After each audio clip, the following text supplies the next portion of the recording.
एक जमाना था जब उत्तर प्रदेश की राजनीति में अस्थिरता इतनी ज्यादा थी कि लोग कहते थे कि उत्तर प्रदेश में मौसम से पहले मुख्यमंत्री बदल जाता है।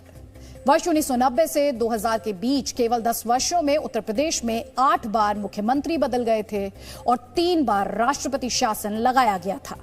यानी ये वो दौर था जब उत्तर प्रदेश में सरकारें आती जाती रहती थी और लोग वहीं के वहीं रह जाते थे। लेकिन आज से उत्तर प्रदेश एक नए युग में प्रवेश कर गया है और आज उत्तर प्रदेश के इतिहास में ऐसा पहली बार हुआ है जब किसी नेता ने मुख्यमंत्री के तौर पर अपना 5 साल का कार्यकाल पूरा किया और फिर दोबारा से चुनाव जीतकर मुख्यमंत्री पद की शपथ ली। और यह रिकॉर्ड बनाया है योगी आदित्यनाथ ने।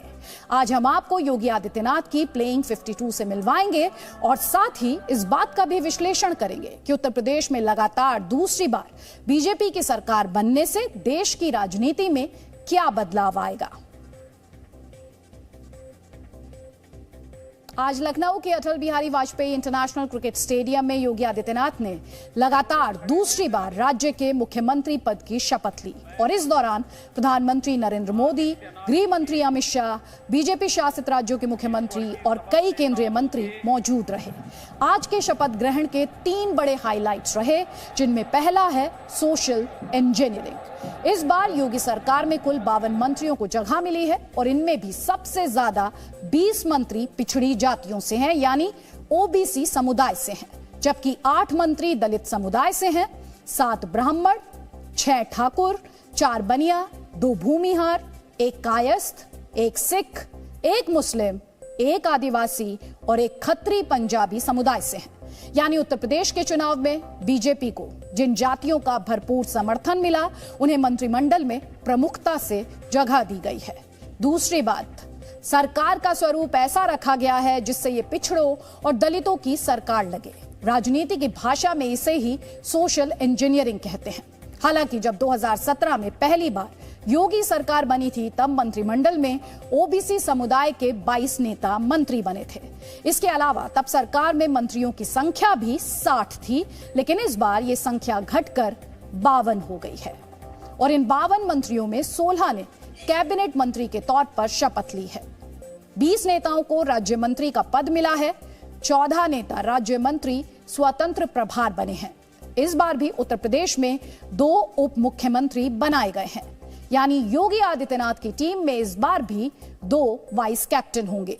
इनमें पहले हैं केशव प्रसाद मौर्य, जो पहले कार्यकाल में भी उप मुख्यमंत्री रह चुके हैं। हालांकि इस बार वो चुनाव हार गए थे। जबकि दूसरे उप मुख्यमंत्री हैं ब्रजेश पाठक, जो 2017 के विधानसभा चुनाव से पहले ही बीजेपी में शामिल हुए थे, लेकिन अब वो योगी की कैप्टनसी में उत्तर प्रदेश सरकार का महत्वपूर्ण हिस्सा होंगे। हालांकि इस बार योगी कैबिनेट से ऐसे कई नेताओं की छुट्टी हो गई है जिन्होंने चुनाव में जीत दर्ज की थी। इनमें सिद्धार्थनाथ सिंह, श्रीकांत शर्मा, जयप्रताप सिंह, नीलकंठ तिवारी, सतीश महाना, जयप्रताप जैकी और आशुतोष टंडन जैसे नेताओं के नाम हैं।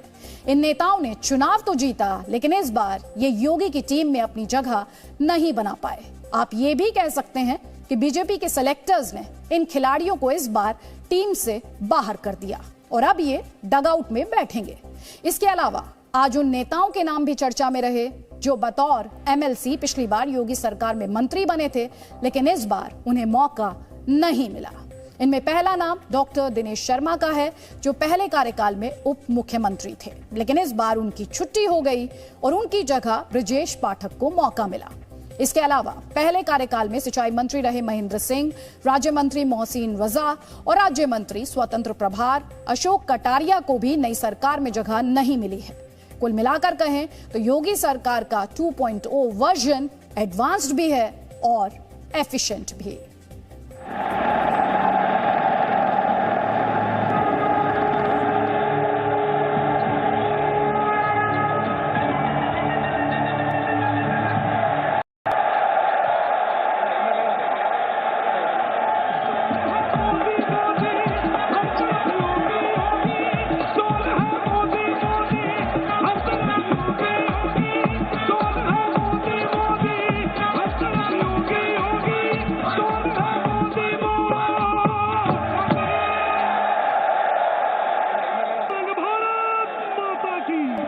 भाई के बच्चा बच्चा के फरमाइश में योगी थी,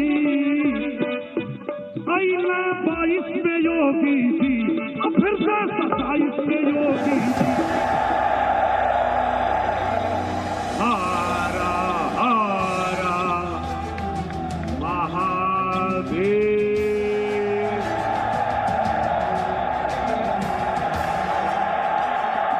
मैं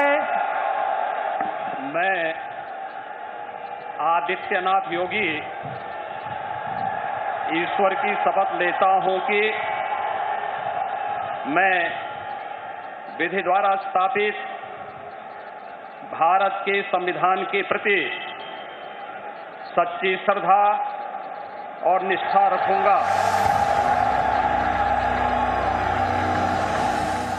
मैं केशव प्रसाद मौर्य ईश्वर की शपथ लेता हूं कि मैं विधि द्वारा स्थापित भारत के संविधान के प्रति सच्ची श्रद्धा और निष्ठा रखूंगा।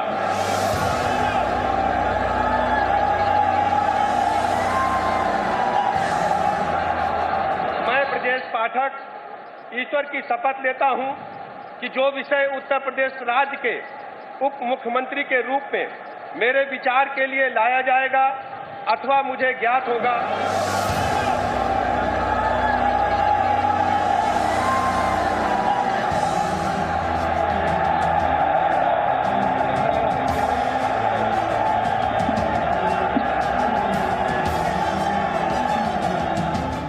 मैं प्राणपण से जुड़ करके अपने एक एक कार्यकर्ता के मान सम्मान के लिए और उत्तर प्रदेश के सर्वांगीण विकास के लिए कोई भी कमी शेष नहीं छोड़ेंगे और 2024 75 प्लस के संकल्प के साथ आगे बढ़ेंगे। प्रदेश की जनता का, अपने केंद्रीय नेतृत्व का अभिनंदन करता हूं। आशीर्वाद उनका प्राप्त हुआ है मुझे प्रदेश की जनता का काम करने के लिए। मैं सबका बहुत बहुत अभिनंदन करता हूं। योगी आदित्यनाथ जी के नेतृत्व में जो दूसरी बार सरकार बनी है, ये और अच्छे और तेज गति से विकास के कार्यों को आगे बढ़ाएगी।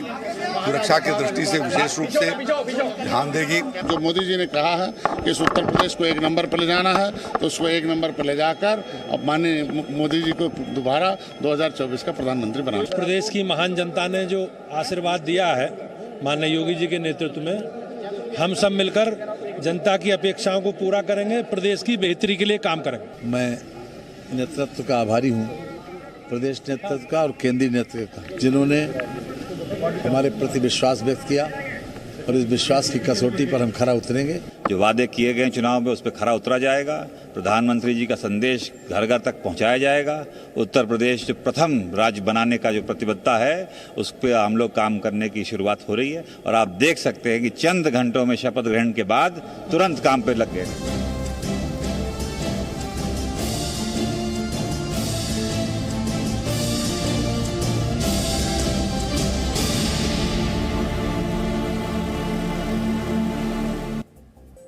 उत्तर प्रदेश में लगातार दूसरी बार बीजेपी की पूर्ण बहुमत की सरकार बनना कई मायनों में अहम है, जिसे आप 5 पॉइंट्स में समझ सकते हैं। पहला पॉइंट, इससे 2024 के लोकसभा चुनाव में बीजेपी को बड़ा फायदा होगा। भारत में सबसे ज्यादा 80 लोकसभा सीटें उत्तर प्रदेश में ही हैं और विधानसभा चुनाव में बीजेपी 255 सीटें जीतने में कामयाब रही। अगर इन 255 सीटों को लोकसभा सीटों में बदल दें तो यह संख्या 55 से 60 हो जाती है।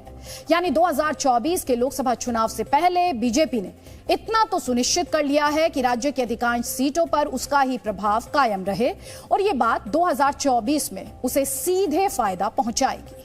दूसरा बड़ा पॉइंट कि अब तक बीजेपी में नंबर 1 और नंबर 2 की पोजीशन हुआ करती थी। नंबर 1 है प्रधानमंत्री मोदी और नंबर 2 है अमित शाह। राजनीति से लेकर आम बोलचाल की भाषा में यही कहा जाता था कि बीजेपी में मोदी और शाह का मतलब है नंबर 1 और नंबर 2, और इसके बाद बाकी जितने भी नेता हैं वो सब बराबर हैं। यानी बीजेपी में नंबर 3 का कोई स्थान ही नहीं था।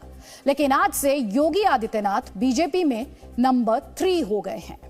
तीसरा अहम पॉइंट यह है कि अब उत्तर प्रदेश में M+Y फैक्टर और मजबूत होगा, यानी मोदी प्लस योगी फैक्टर और मजबूत होगा।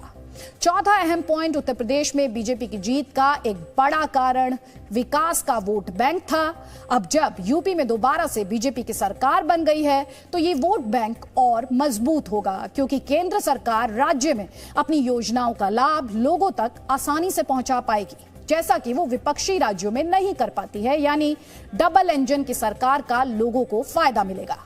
और पांचवा पॉइंट ये कि इससे राज्यसभा और राष्ट्रपति के चुनाव में बीजेपी की स्थिति मजबूत होगी। Presenting B News app, available on Google Play and App Store. Download it now.